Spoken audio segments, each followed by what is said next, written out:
Hello, everybody, whoever is watching this broadcast.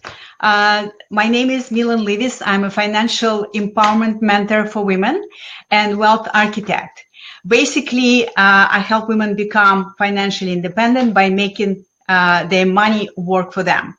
So if you want to work less and build your wealth and have more financial freedom in your life, I'm the gal to contact, all right? So I just want to tell you, today is a new series that I'm starting. I call it Conversations with the Star, where I invite thought leaders, amazing, brilliant women who love to share their talent, their passion with you, and basically just give you not only information, but give you specific actionable steps that you can take and improve your life, up-level your life, whether it's health, whether it's your relationships, whether it's money, your career. So we're going to have a lot of wonderful guests in this series. So if you want to be one of the stars, contact me. We'll see what you want to talk about. But today I want to tell you that I'm very, very happy and pleased to introduce you to some of the most amazing women I met, who is a mother, who is, let me just get her on the screen. Here she is, Fiona Robertson, who is a mother, entrepreneur, serial entrepreneur. She also has an amazing business which helps women to renew their body, to get rid of fat cells.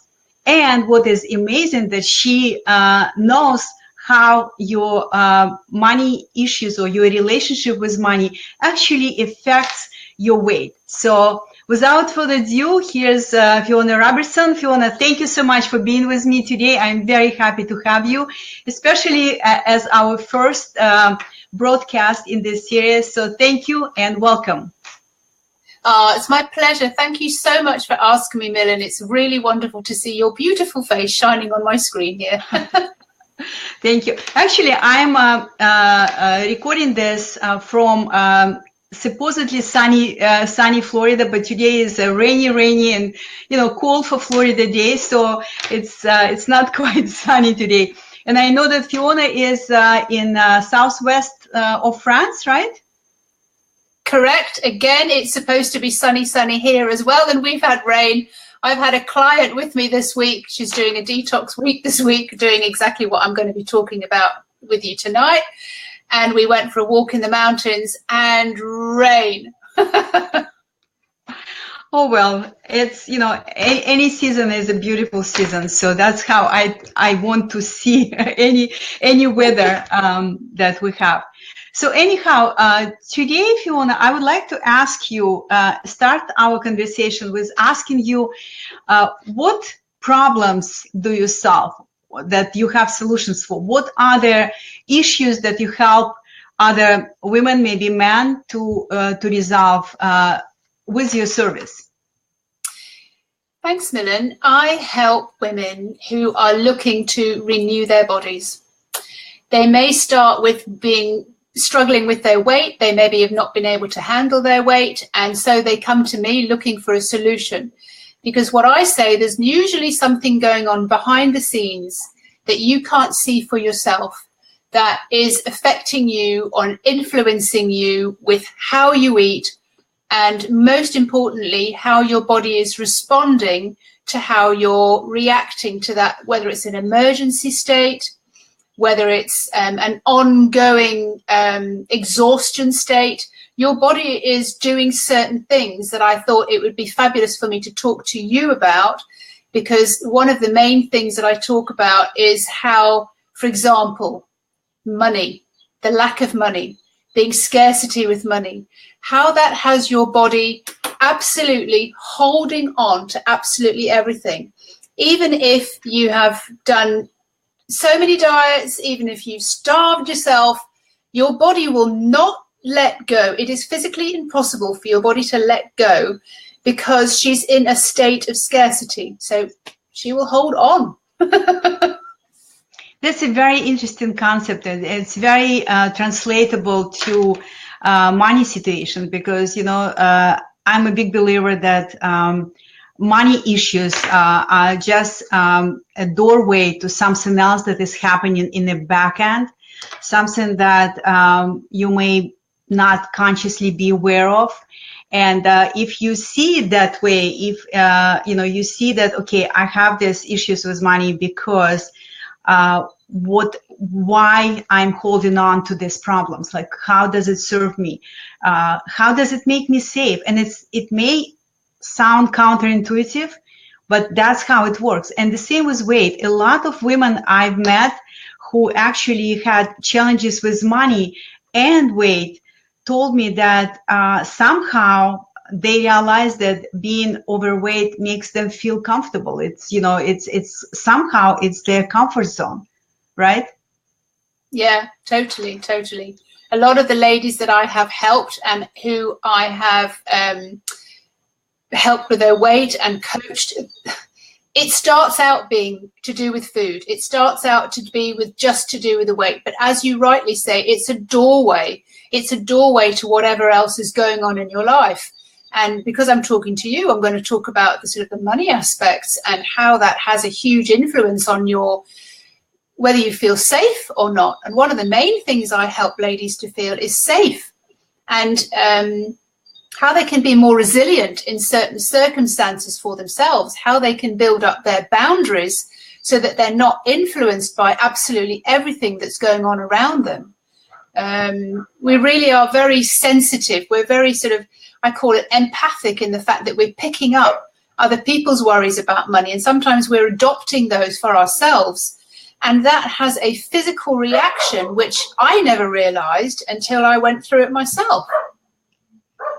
That's so true. That's so true. You know what is interesting? I've met some very confident women, like, and successful, on social norms, right? Successful managers, and heavily overweight. And, when I talked to them, it was interesting.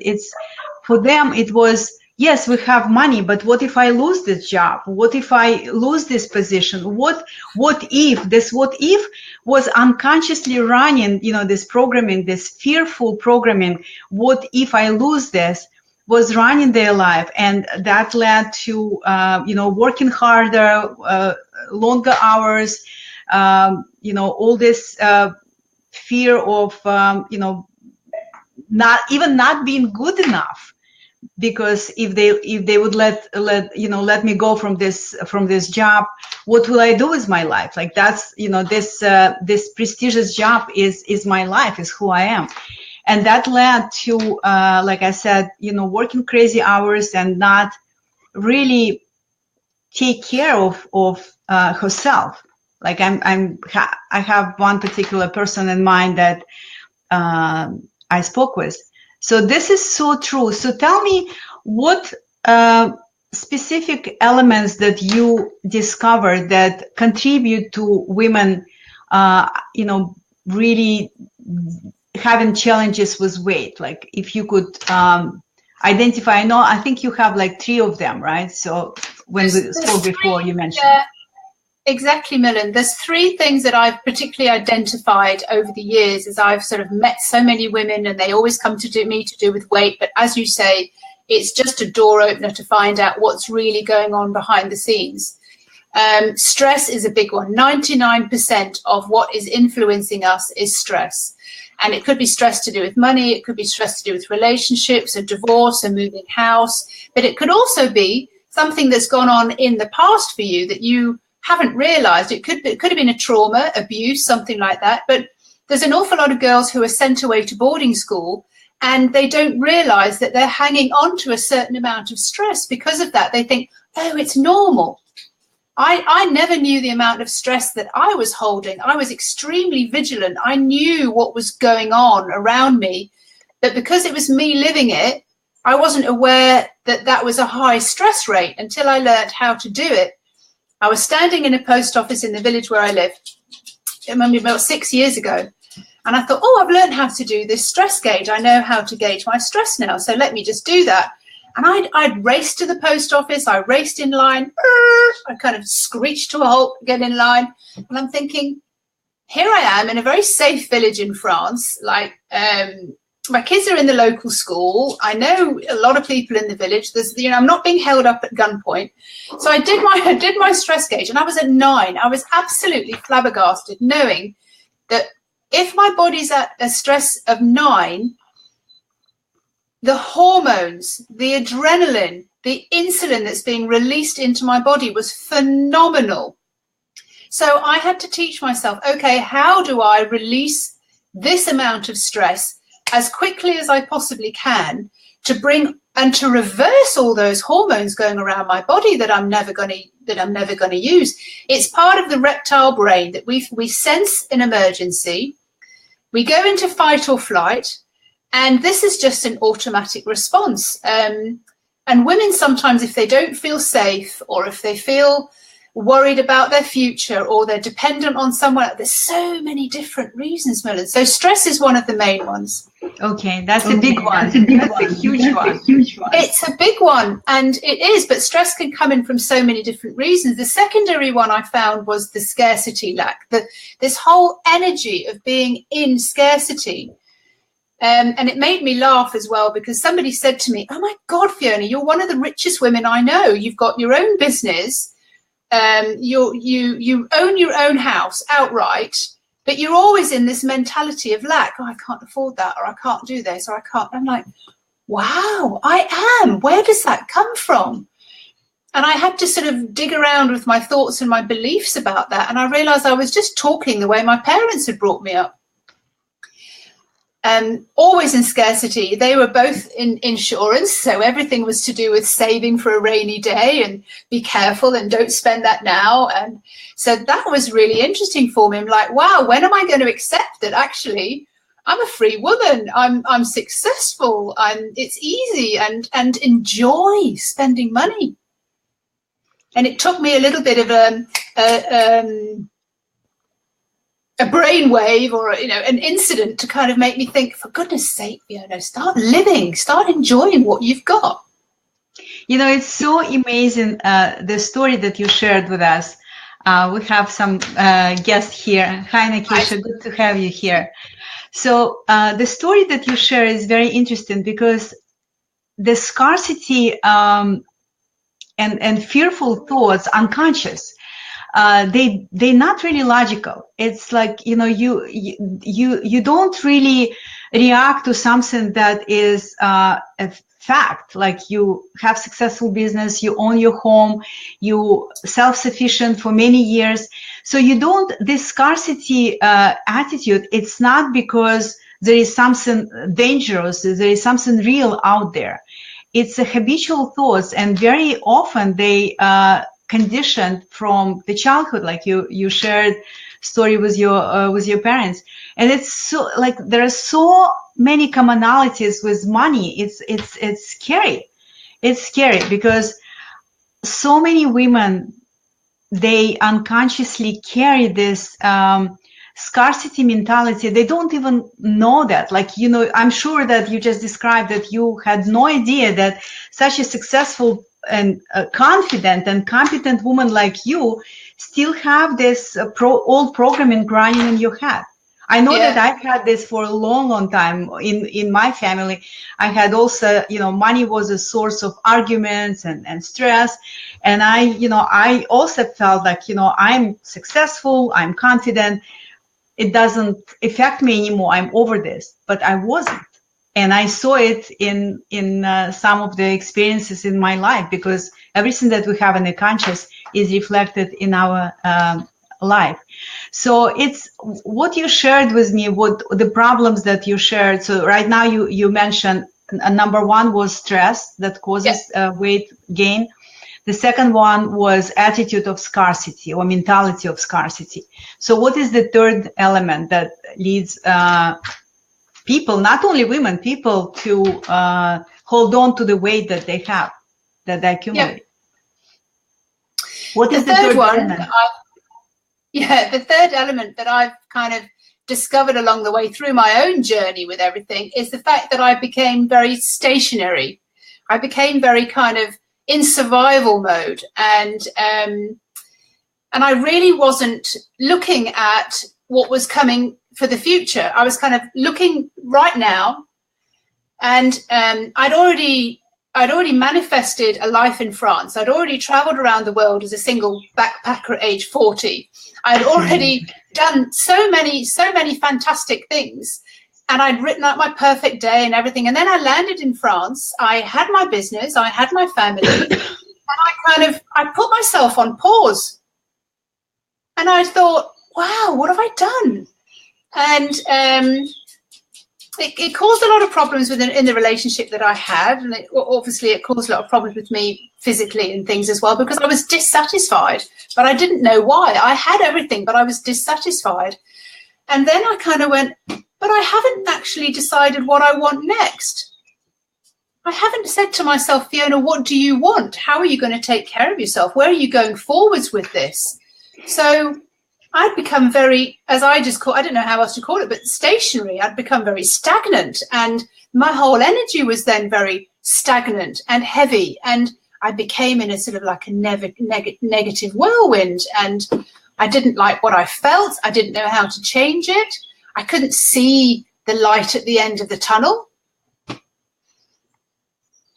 Wow, that's amazing. So would it be fair to say that this personal experience of being kind of unsatisfied,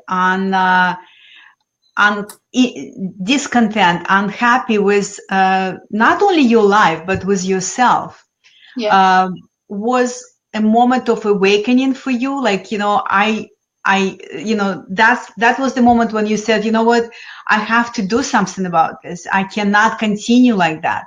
So what I would like to know, what brought you to offering the services that you offer? We're going to talk about your services maybe later, but what is your story? How did you get to do what you do right now? Well, it's a fantastic question, Millen, because what actually shocked me at that point when I realized I'd put myself on pause was that like I said, I'd manifested the life in France. I'd manifested the traveling around the world. I'd manifested running a business in the UK and selling it. I'd manifested, running a new business now in France, completely different to what I'd done before. How did I get into this state? I had to re-evolve. I had to reinvent myself. And just because I'd done all those things, it doesn't mean that you don't get at some point bogged down with life. It doesn't mean that life doesn't come in, or a parent dies, or you get separated, or something happens and you think you've got to be resilient to sort of see what's going on. And you've got to know more and more and more. Okay, what do I want? And I even ask myself that, and I teach my ladies that as well. It's like, don't just walk into the kitchen and accept what's available. Don't just go into a restaurant and accept what's available. What do you want in your heart, in your soul? What is your body crying for? And I had to find out what, at that age, I think I was kind of like, ended up being like 42. I had my second child, 43. It was kind of all coming apart. And I was like, I don't know what I want. I had to find out what I wanted to reinvent myself into next, how I was going to ignite myself, who I wanted to be, what was missing, what did I need the most. And I had been, like we all do, we all turn to food or alcohol or some sort of addiction to sort of cover all that over and exactly, yeah. And hide what's really going on. Yeah, to comfort too, to hide from and comfort. Yeah. We've got the smiley face. We've got everything we ever wanted. Why on earth was I so bloody miserable? So then I had to decide, okay, I'm going to have to really get to grips with what it is that I want. And yes, it was a new awakening. And that's what made me do what I'm doing now. I'd already helped people with detoxing and how to eat raw food and how to be healthy. I mean, super, uber healthy. You couldn't imagine another woman who was like surrounded by so much healthy food. I was doing retreats every single week for people, but inside I was really unhealthy. Wow. So would you say it's possible for someone who eats very healthy, like, I know some people believe in raw food diet. I was on all kinds of diet, macrobiotic diet, raw food diet, not so much for weight loss, but more like for health reasons. Yeah. So would you say that healthy diet, let's say raw food diet, is absolutely not enough to feel healthy, to feel vital energy circulating? Like, what would you say that to those women who would be watching this and maybe tried all kinds of diets and feel like, what, I'm done with diets, they don't work for me? So give them some kind of word of hope, and maybe we'll continue with your solutions that you offer next time. So just give us some kind of final inspirational sentence that will help women who deal with this challenge for many years to feel that there is something out there for them to resolve this. First of all, I'd say it's absolutely not your fault. There is always something going on in the background. You have to know yourself really well. Take some time to get to know yourself extraordinarily well, to find out what you really, really love. This is what I call the missing nutrients. And it's not enough to be doing the healthiest diet on the planet at the moment. And that's going to always change, whether it's keto, whether it's macrobiotics, whether it's raw food, green juices, whatever it is. It's always going to evolve, because that's just the diet industry. It is always trying to be the fix, the pill that would make you feel better than anything else. I had a client 2 weeks ago, and we decided her main phrase was, there's nothing that tastes as good as sexy feels. That's a very good statement. Very well said. I like it. Yeah. So I think the best taste in life is being happy with being alive, being happy with who you are. And there are a lot of very happy overweight women, and there are a lot of very, very unhappy and skinny women. So I think what is important is how you feel about yourself and your life more than anything else. And the same with money. There are a lot of very happy people who don't have a lot. And there are a lot of unhappy people who have a lot. So it's a balance. And really, like you said, knowing yourself, knowing what makes you tick, what makes your heart sing, right? So I love that. I love it. It really is what makes your heart sing and what makes you feel absolutely alive. And maybe what makes you feel alive is something different to what makes me feel alive.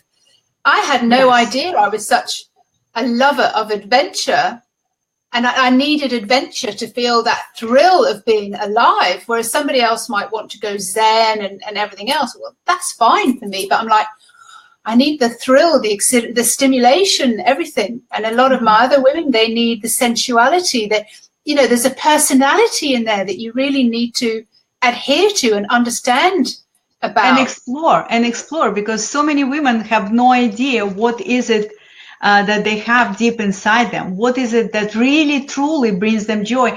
And sometimes they may be afraid to admit what they discover. So it's a very empowering journey. And look, I really, really would like to continue this conversation, but we agreed that we will keep them fairly short, so it would be not time consuming for people who would watch us. So let's say that we'll talk again next week. Monday, the same time, 2 o'clock Eastern, 7 o'clock London time, and 8 o'clock in France. And we'll continue talking with Fiona Robertson. And next time, let's talk about the solutions that you offer and how people can learn more about your services. Okay?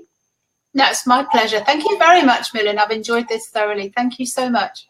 Thank you. And thank you, everybody, for being with us, for watching this first episode of Conversations with the Stars. And I will see you next week, Monday, same time, same place. Take care. Have a wonderful week. Bye. Bye.